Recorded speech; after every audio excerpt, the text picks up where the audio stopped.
Hello friends, welcome in my YouTube channel. आज जो हम स्टडी करने जा रहे हैं वो कुछ जनरल नॉलेज के क्वेश्चंस हैं। जैसे निमज्जित वस्तुओं का पता लगाने के लिए किस उपकरण का प्रयोग किया जाता है। इस क्वेश्चन का मतलब है कि अगर जब कोई चीज़ हमारी खो जाती है, ख़ास करके पानी में, तो उसको ढूंढने के लिए हम किस चीज़ का प्रयोग करते हैं, ऐसा यहाँ पर हमारा क्वेश्चन है। तो हम इसके लिए यूज़ करते हैं सोनार का। ठीक है फ्रेंड्स, सोनार का यूज़ करते हैं। नेक्स्ट क्वेश्चन है, विद्युत उत्पादन के लिए प्रयुक्त नाभिकीय रिएक्टर आधारित है किस पर? नाभिकीय विखंडन पर, नाभिकीय संलयन पर, शीत संलयन पर, अधिचालकता पर। तो हमारा ये जो नाभिकीय रिएक्टर होता है ये डिपेंड करता है नाभिकीय विखंडन पर।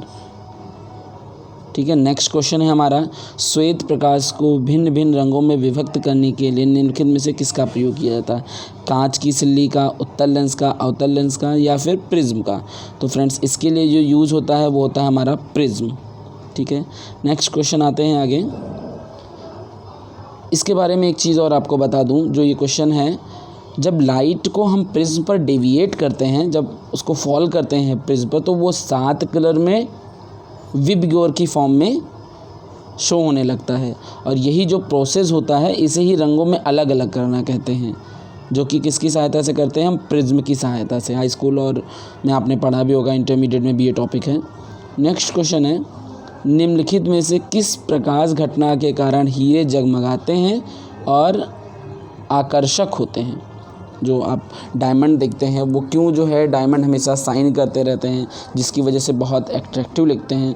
तो क्या होता है कि डायमंड में टोटल इंटरनल रिफ्लेक्शन होता है, जिसको हिंदी में बोलते हैं बहुलिक आंतरिक परावर्तन, यानी इसमें दूसरा ऑप्शन सही है, बहुलिक आंतरिक परावर्तन। नेक्स्ट है क्वेश्चन हमारा, बहुलमापी का प्रयोग किसे मापने के लिए किया जाता है? धारा, वोल्टा, प्रतिरोध, उपयुक्त सभी। तो जो बहुलमापी होता है उसका जो प्रयोग होता है, फिजिक्स में ये पढ़ा होगा आपने इलेक्ट्रिसिटी चैप्टर में, धारा, वोल्टेज और प्रतिरोध को बोलते हैं रेजिस्टेंस। इन तीनों को नापा जाता है, यानी चौथा ऑप्शन सही है। नेक्स्ट क्वेश्चन है हमारे पास, ऑप्टिकल फाइबर का आविष्कार किसने किया? Samuel Cohen, Narendra Kapany, Percival Spencer, T.H. Maiman. तो इसका जो आविष्कार किया था वो नरेंद्र कपानी ने किया था। ठीक है फ्रेंड्स। नेक्स्ट क्वेश्चन है, मानव की आँख में निकट दृष्टि दोष ठीक किया जा सकता है। निकट दृष्टि दोष के लिए जो हम लेंस प्रयोग करते हैं वो कौन सा लेंस होता है? हमें पता है कॉनकेव और कॉन्वेक्स 2 तरह के लेंस होते हैं। निकट दृष्टि दोष का मतलब क्या होता है? जिसमें पास की चीज़ें नहीं दिखती हैं और दूर की चीज़ें दिखती हैं। इसी में एक टॉपिक और आता है दूर दृष्टि दोष, उसके बारे में बता दो। दूर दृष्टि दोष का मतलब होता है दूर की चीज़ें दिखती हैं और पास की चीज़ें नहीं दिखती। तो निकट दृष्टि दोष के लिए अवतल लेंस का प्रयोग होता है।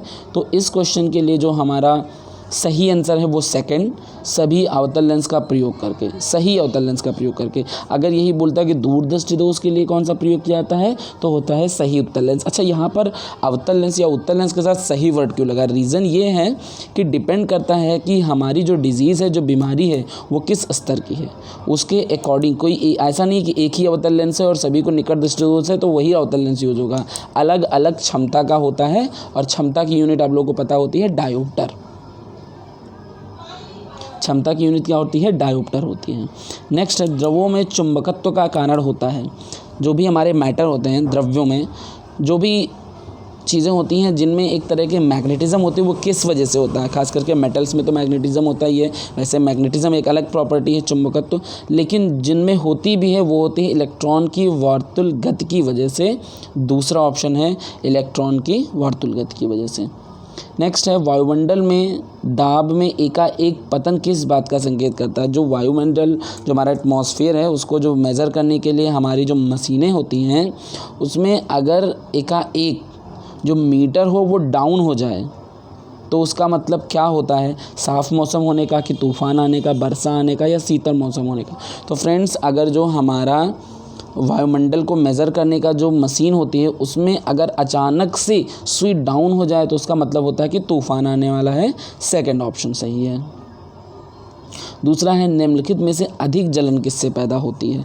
अगर आप किसी चीज़ से जलते हैं, जैसे उबलता हुआ पानी, गर्म पानी, भाप और पिघलती हुई प्लावी बर्फ़। प्लावी बर्फ़ का मतलब जो बर्फ़ होती है हमारी, जो पिघलने वाली हो। अच्छा, उबलते हुए पानी से ज़्यादा या गर्म पानी से, भाप से, पिघलती हुई बर्फ़ से। अच्छा, हम जो ज़्यादा जलते हैं, इसका तीसरा ऑप्शन सही है, भाप। रीज़न मैं आपको बताता हूँ। एक होती है, हर चीज़ में एक तरह की हीट होती है जिसको बोलते हैं गुप्त उष्मा, इंग्लिश में बोलते हैं लेटेंट हीट।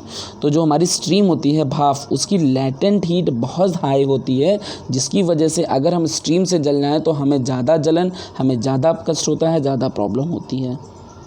दूसरा है डेसिबल इकाई का प्रयोग किया जाता है। हमारी यूनिट्स होती हैं, आपको पता है, मीटर होती है, किलोग्राम होती है, ठीक है ना, सेंटीमीटर होती है, बहुत सारी यूनिट्स होती है। तो उसी में एक यूनिट होती है डेसिबल। कहते डेसिबल किस चीज़ की यूनिट है?